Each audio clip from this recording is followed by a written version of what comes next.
That is The Transits with Bleed Hope, the title track from their just-released second album. Here is Don Antelm to tell you how this New Zealand-South African band evolved from Cabbage. Bleed hope till I'm dry. So we're a three-piece, and we're all originally from Durban, South Africa. All right. In the 90s, when we were teens, we started this band under a different name. We were called Cabbage at the time, and we were Cabbage. Cabbage. All right, I'm glad you very, moved. very 90s name. And we were music obsessed, and South Africa at the time had apartheid, and it was blocked off from the rest of the world. There were no touring bands. It was hard to get music, but we were so into music that we decided, why don't we just start our own band, because we can't access the bands that we idolize internationally. And who were some of those bands that you idolized at the time? Pixies. Right. Massive fan of the Pixies. Did you see the Pixies here last weekend? I did. It was fantastic. Yeah. And at the time, the Weezer Blue album came out, for instance. It was the start of kind of the year that punk broke, I think is what they labeled it. So those sort of things. And we just decided to start our own band and start writing originals immediately, because we had these sounds in our head and that's what we wanted to do. And it was the three of us, like I said. So myself, Dom, Tyron on drums, and Ryan on guitar and also vocals. So we both share vocals. Right. And that was 30 years ago.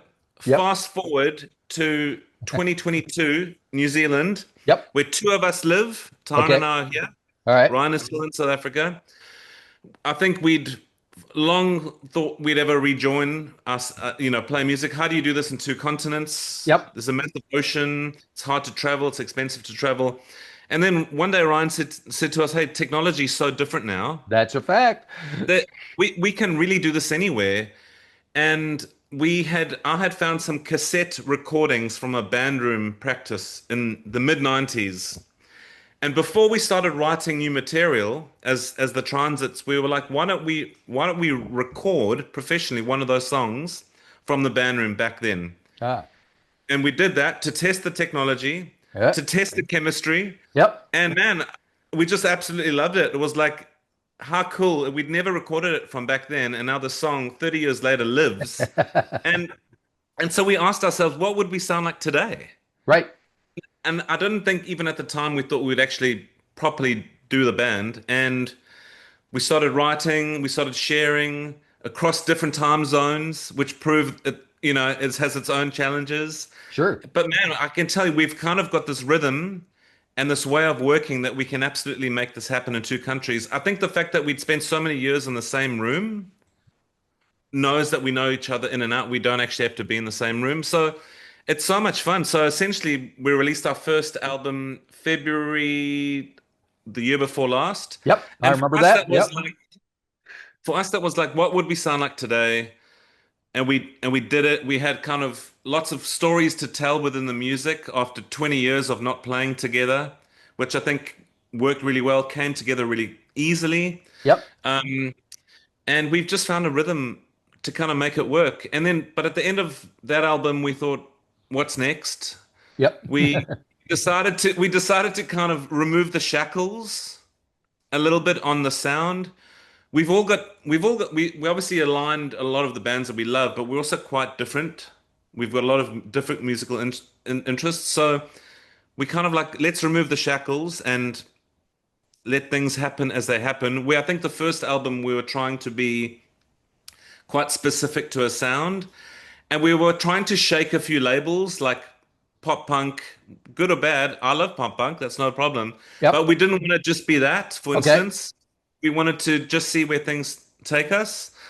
So at the start of the second album writing process, that really was the thought is, let's just see what happens.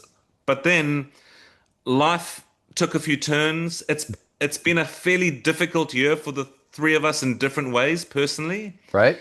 And I think with the freedom of the music, it also took us to places that ended up being quite a heavy, dark album in terms of its content, not musically. Right. I think naturally we've always written quite pop, Yeah. like hooks. Yep. That just is always that's just what we've always done.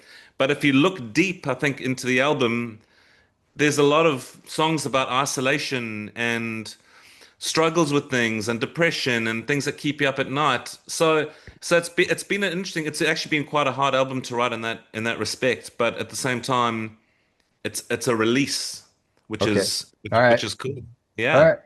So I'm guessing one of those songs may be Empty Room.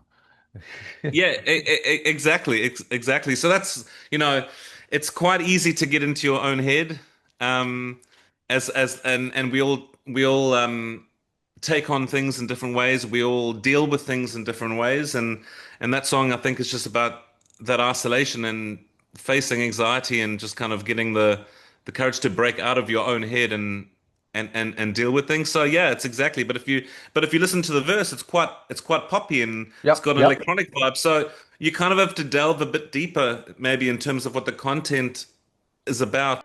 In this empty room, I know I heard you.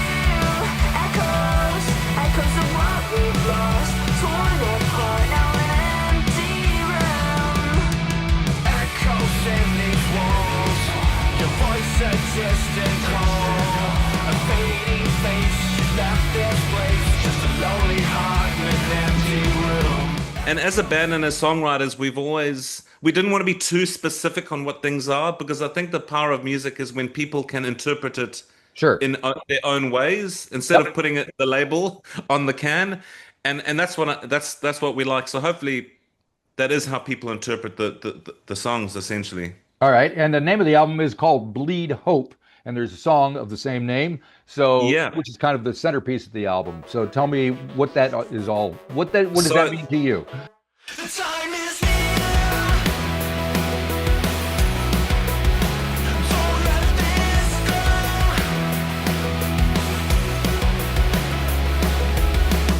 Cracks in the mirror, no one sees. Reflection scream, but I'm not beat. I bite my tongue till it bleeds. Oh, I bleed hope. Yeah, I bleed hope. the album had actually been written and that song wasn't on it. Oh, really? The album wasn't even called Bleed Hope. We didn't Because have a there's title 15 yet. tracks, so we should tell people Uh, this is a ex- substantial collection. There's a there's a lot of music. It's taken a long time.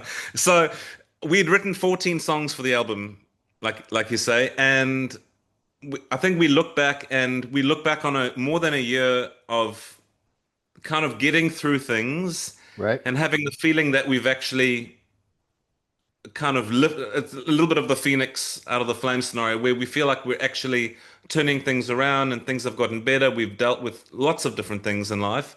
And so we felt like we wanted to leave a bit of hope on the album because the album is like an artifact, and for us the songs are all so heavy that we actually wanted to end on a on a kind of more hopeful note. Right. Hence Okay. the song Bleed Hope was a very late comer to the process. In fact, we've just finished shooting a music video where everything else is all in the can a long time coming. So for us it was let's end on a good note, if you will, which then moving into our third album or where we go from here as a band, we're in a really good headspace. Gotcha. And we're really talking about that. We're really going, what's the third album like, you know? Cool. Cool. So that's Bleed Hope. It was like it was that light at the end of the tunnel really for us. Gotcha. So with you guys kind of spread out, it must make live performances difficult, if not impossible. It's impossible. So it's interesting because most of our lives we played on stages in rooms together and stuff, and that is absolutely incredible. And that's one part of being in a band. We've had to embrace the challenges, and part of that is we're still we're still a new band. Do you know what I mean? In terms of the name, and most people find you when they go to a club or they go, "Oh, I saw this band last time. They were really cool." Yeah. We don't Yeah. have that story. Right. So for us, it's been how can we visually show up a lot? And it's such a visual world in terms of social media and content.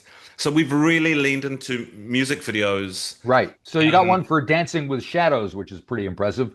And there's all sorts. It looks like billions were spent on it. Tell me how it came together.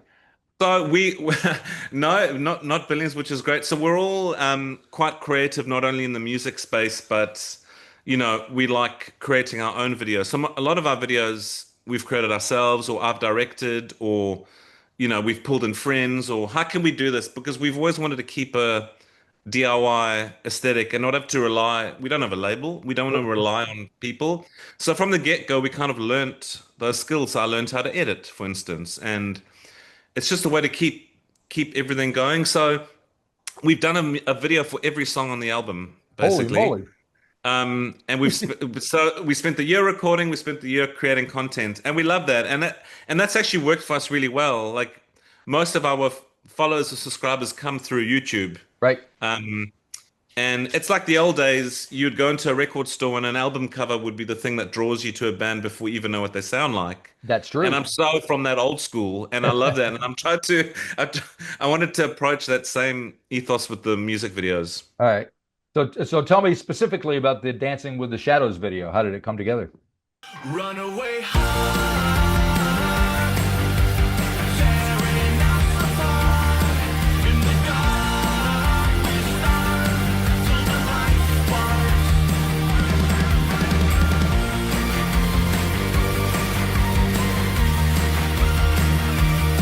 Somewhere bright above, underneath this love, in a cold night's chill, an endless thrill. So that one is made of a very controversial subject, which is AI. Oh, of course. Let's hear about Okay. it. Yep. Yep. Okay, so love it or hate it, AI is here, and I'll say it now: we would never use AI for music, but we're always You say looking for that new now, but ways. I have a feeling all that's going to change, and not just with you, but with everybody, Yeah, because I mean, it's the same things that people were talking about with the internet when it first happened, or yeah, streaming and all that stuff. It's yeah, like, oh yeah. no, I'm not going to go. And then 5 years later, it's the norm, and Yeah, maybe I'll be nobody thinks singing a about different tune next time we talk.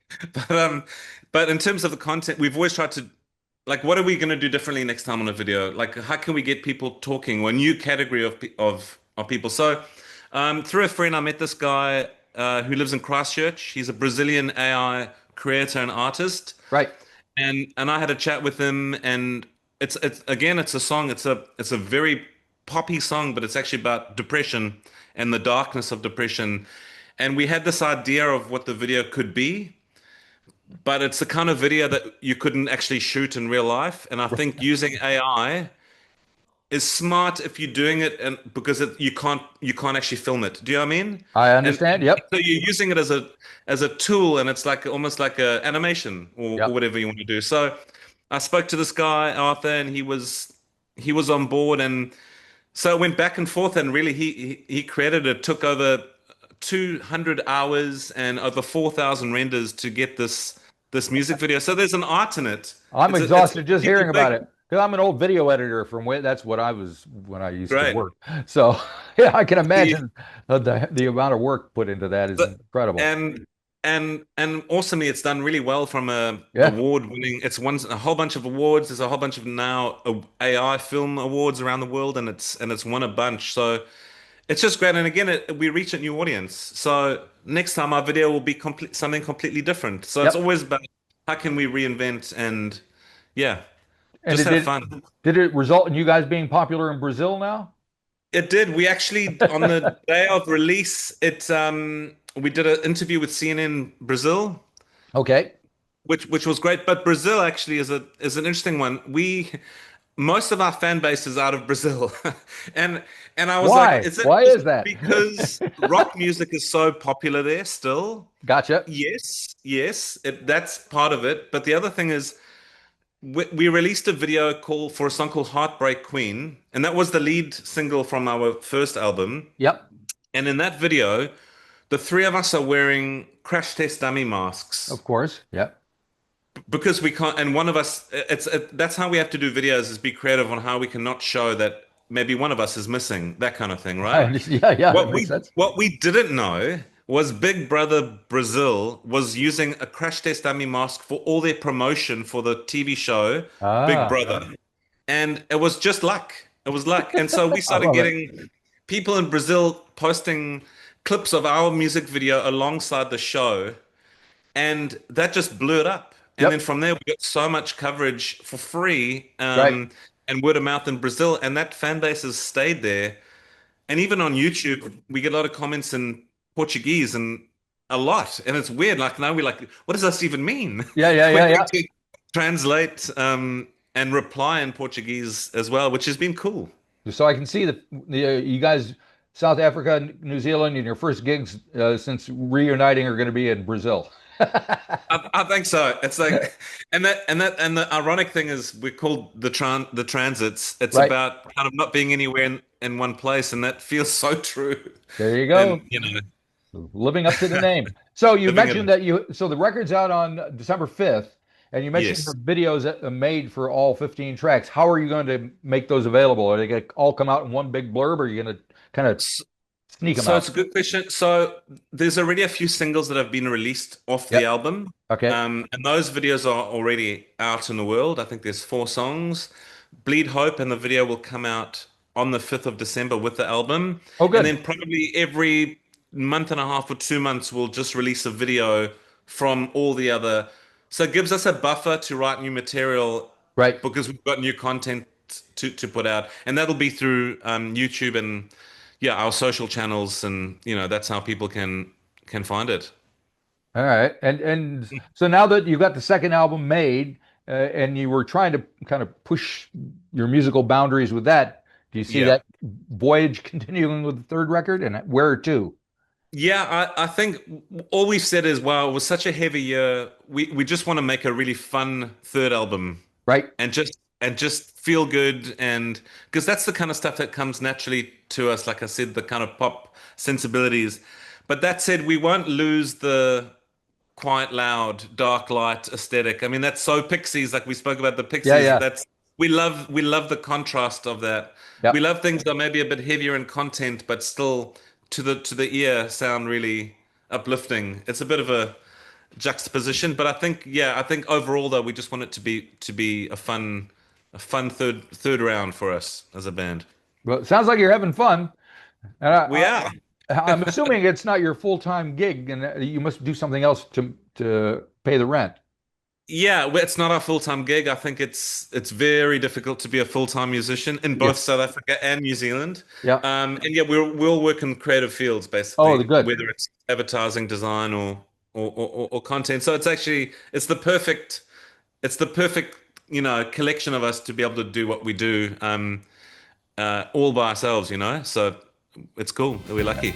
If you enjoyed this episode of the 13th Floor's Music Talk series, please be sure to subscribe to the website or to the YouTube channel.